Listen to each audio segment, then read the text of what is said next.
या देवी सर्वभूतेषु शक्तिरूपेण संस्थिता नमस्तस्यै नमस्तस्यै नमस्तस्यै नमो नमः। स्वागत है सभी दर्शक साथियों का, सभी भक्तों का आपके अपने YouTube चैनल रामकृष्ण जी शिवम स्टूडियो में। मैं रामकृष्ण शास्त्री आगरा से आप लोगों के लिए धार्मिक कथा, व्रत कथा एवं अन्य जानकारियाँ लेकर के आता रहता हूँ अपने YouTube चैनल पर। तो आशा करता हूँ आप सभी स्वस्थ होंगे और माँ भगवती लक्ष्मी मैया की कृपा आपके घर में हमेशा बरसती रहे और आपकी मनोकामना पूर्ण करती रहे, आपके घर में खुशहाली बनी रहे। चलिए आज बात करते हैं चैत्र मास के कथा का 9वां अध्याय श्रीमद् देवी भागवत कथा के स्कंद संख्या 1 का 4था अध्याय। और उसमें बताया है कि नारद जी द्वारा व्यास जी को देवी की महिमा बताना। नारद ने व्यास जी को देवी की महिमा को बताया। ये प्रसंग आज का रहेगा। तो इससे पहले मैं आपसे निवेदन करना चाहूँगा कि अभी तक आपने चैनल को सब्सक्राइब नहीं किया हो तो प्लीज़ चैनल को सब्सक्राइब करें, बेल को प्रेस करके रखें और वीडियो को पूरा देखें। कथा बहुत ही महत्वपूर्ण होती है और तभी कथा समझ में आती है। स्किप करके देखेंगे तो कथा समझ में नहीं आएगी। और वीडियो को ज़्यादा से ज़्यादा शेयर भी करें जिससे आप भी पुण्य के भागीदार बने और ये कथा अन्य लोगों तक पहुंच सके। चलिए ज़्यादा समय नहीं लेते हुए और कथा प्रारंभ करते हैं। वीडियो थोड़ा बड़ा भी हो सकता है क्योंकि आज की कथा बड़ी है और बहुत महत्वपूर्ण है। चलिए, ऋषिगण बोले, हे सौम्य महर्षि व्यास जी, किस पत्नी से सुखदेव जी उत्पन्न हुए, उनका जन्म किस प्रकार हुआ और किस प्रकार से उन्होंने इस संहिता का सम्यक अध्ययन कर लिया। आपके द्वारा ही ये आयोजन कहे गए, तो फिर अरणी से उनकी उत्पत्ति कैसे हुई। हे महामते, इसमें हमें महान संशय हो रहा है, आप उसका समाधान करें। हम लोगों ने पहले भी सुना कि महातपस्वी सुखदेव जी गर्व योगी थे। ऐसी स्थिति में उन्होंने इतने विस्तृत पुराण श्रीमद् देवी भागवत का अध्ययन कैसे कर लिया। सूत जी बोले, प्राचीन काल में एक समय सत्यवती के पुत्र व्यास जी सरस्वती नदी के किनारे अपने आश्रम में गौरैया पक्षी का जोड़ा देख करके आश्चर्यचकित हो गए।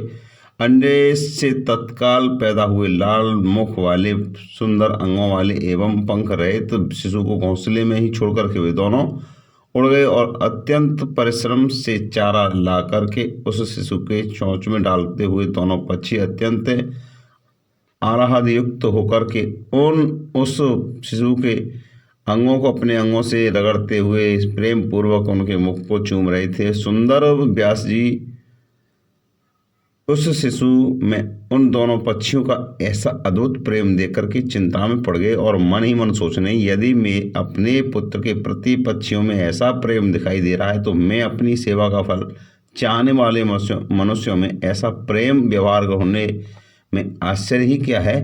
क्या ये दोनों पक्षी इसका सुख साधन स्वरूप विवाह करके स्वयं सुखी रहते हुए इसकी वधू का सुंदर मुख देख पाएंगे।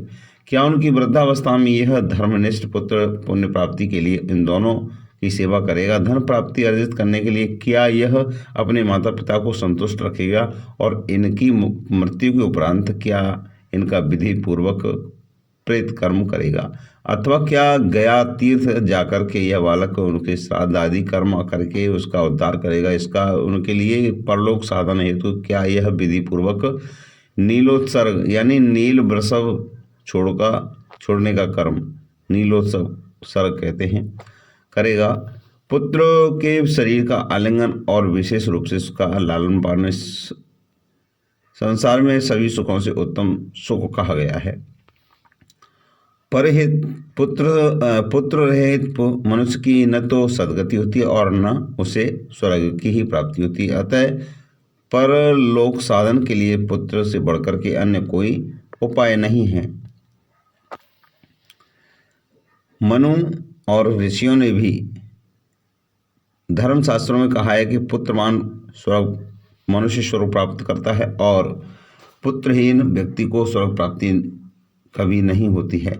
इस बात से अनुमान की कोई आवश्यकता ही नहीं, अपितु यह प्रत्यक्ष रूप से भी देखा जा सकता है। साथ ही यह वेद स्मृति आदि का भी सनातन वचन है कि पुत्रवान मनुष्य पापों से मुक्त हो जाता है और रोगावस्था में वह मरण काल में भूमि शैया पर पड़ा हुआ संतानहीन प्राणी दुखित होकर के अपने मन में विचार करता है कि मेरे घर में पर्याप्त धन है और अनेक प्रकार के पात्र हैं तथा मेरा यह भवन भी अत्यंत सुंदर है, किंतु अब मैं इसका स्वामी, अब इस सब का स्वामी कौन होगा?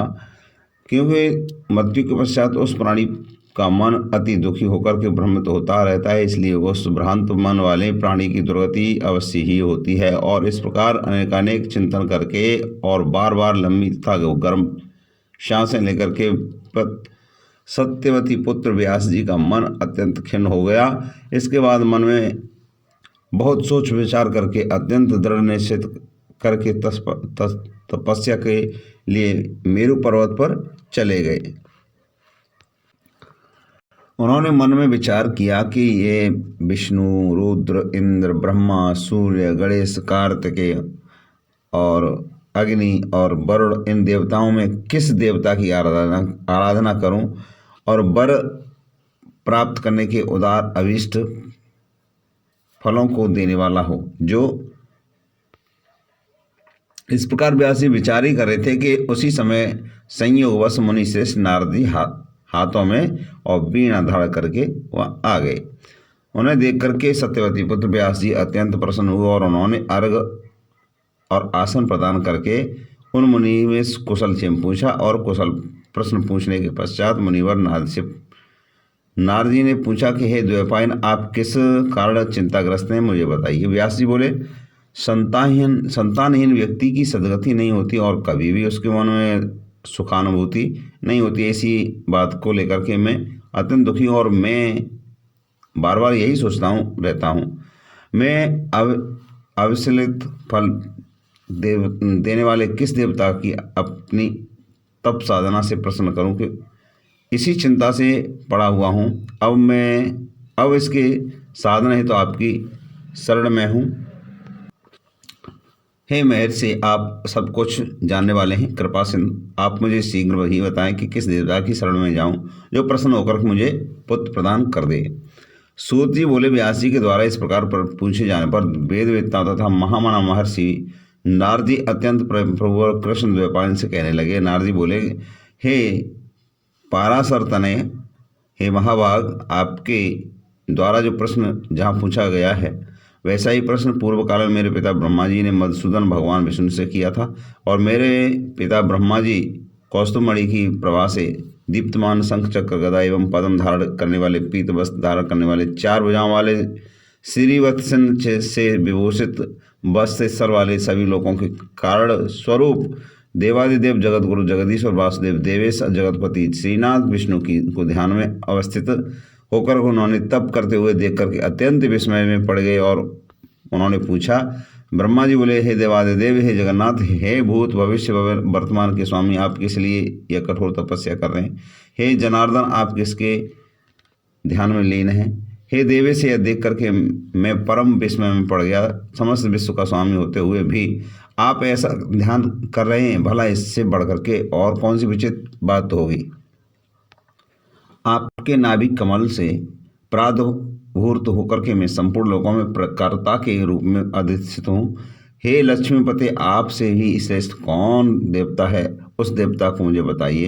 हे जगन्नाथ, मैं तो यही जानता हूँ कि आप ही आदि स्वरूप, सबका कारण, निर्माता, पालनकर्ता, संहारक और सभी कार्यों को संपादित करने वाले हैं। और हे महाराज, आपकी इच्छा से ही मैं इस जगत के रचना कार्य में प्रवृत्त होता हूँ और सदा आपके ही आदेश में शंकर जी प्रलयावस्था में जगत संहार करते हैं। हे इस आपकी आज्ञा से ही सूर्य आकाश नियत रूप से भ्रमण करता है, शुभ और अशुभ हवा चलती है, अग्नि ताप और धारण करती है और मेघ वृष्टि करता है। आप किस देवता का ध्यान कर रहे हैं? मेरी महती शंका है तो मैं तीनों लोकों में आपसे बढ़कर के अन्य किसी देवता को नहीं जानता। हे सुब्रत, मैं आपका भक्त हूँ, अतः आप कृपा करके अपनी तपस्या का रहस्य बताइए, क्योंकि मैं सर्वविदित कि महान लोग अपने भक्तों से कुछ भी गोपनीय नहीं रखते हैं ब्रह्मा जी का वचन सुनकर भगवान विष्णु ने उनसे जवाब देते हुए बोले, हे ब्रह्मन, आपको अपने मन की बात बताता हूँ, आप इसे एकाग्रचित होकर के सुने। यद्यपि सभी देव दानव और मानव यही जानते हैं कि आप जगत की रचना और मैं जगत के पालन और शिव जी जगत के संहार के परम कारण हैं, तथापि वेद तत्व विद्वान यह तर्क न करते हैं कि किसी शक्ति के द्वारा ही आप सृष्टि के कर्ता और मैं भर्ता और शंकर जी हरता हैं। जगत की रचना के लिए आपसे राजसी शक्ति विद्यमान है, मुझ में सात्विक शक्ति स्थित है और शिवजी में तामसी शक्ति बताई जा गई है। उस शक्ति के न रहने पर आप न तो सृष्टि रचना कर सकते हैं, न पालन करने में समर्थ हो सकता है और न शंकर संहार करने में समर्थ हो सकते हैं। वो हम सभी निरंतर उसी शक्ति के अधीन रहते हैं। हे सुब्रत, अब प्रत्यक्ष तथा अप्रोच संबंधित दृष्टांत भी आप सुनिए। इसमें कोई संशय नहीं है कि परमत होकर शेष शैया पर शयन करता हूँ और उसी शक्ति के अधीन होकर के समय पर काल का बशवर्ती होकर के मैं शयन से उठता हूँ। उसी शक्ति का अवलंबन प्राप्त से मैं सदा तपस्या शरण करता हूँ और मैं कभी लक्ष्मी के साथ सुखपूर्वक विहार करता हूँ। और कभी दानवों के साथ अत्यंत भीषण शरीर को चूर्ण करने वाला और लोगों को भयभीत कर देने वाला युद्ध भी करता हूँ। हे धर्मज्ञ, आप यह तो प्रत्यक्ष जानते हैं कि पूर्व समय में मेरे द्वारा उस महासिंधु में 5000 वर्षों तक भीषण वायु युद्ध किया गया था। हे देव, कान की मैल से उत्पन्न अत्यंत दुष्ट मंदोमत और अहंकारी मधुकैटभ नामक दानवों का मैंने देवी की कृपा से ही संहार कर दिया था। हे मावा, क्या उस समय परात्पर कारण रूपा माँ शक्ति को नहीं जान पाए? अतः बार बार क्यों पूछ रहे हैं?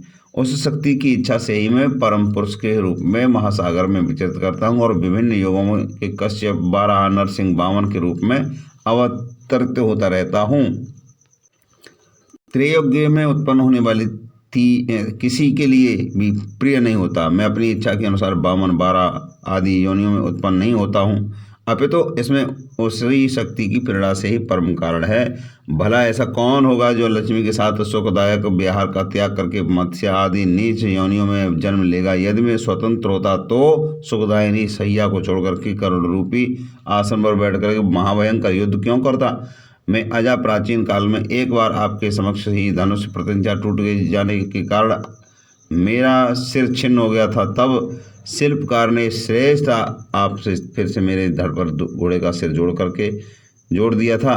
हे लोक निर्माता, उसी समय से मैं हयग्रीव नाम से लोक प्रसिद्ध हुआ। तब यह सब आपके सामने घटित हुआ था। यदि मैं स्वाधीन होता तो मैं संसार में यह विडंबना कैसे होती?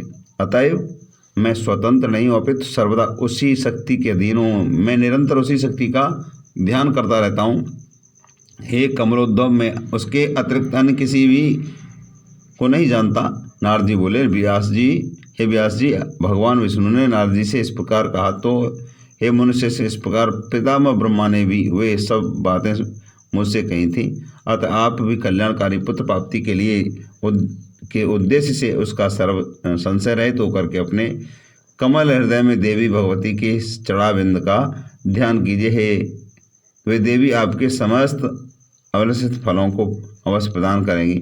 सूत जी बोले, नारद जी ने ऐसा कहने पर सत्यवती पुत्र व्यास जी देवी के चरणाबिंद में अपना ध्यान केंद्रित करते हुए तपस्या हेतु पर्वत पर चले गए। तो आज की कथा यहीं तक रही और आपसे निवेदन करना चाहेंगे, अभी तक आपने चैनल को सब्सक्राइब नहीं किया तो ज़रूर करें, वीडियो को ज़्यादा से ज़्यादा शेयर करें। जय माता दी, जय माता दी। मिलते हैं नेक्स्ट वीडियो में। जय माता दी, जय माता दी।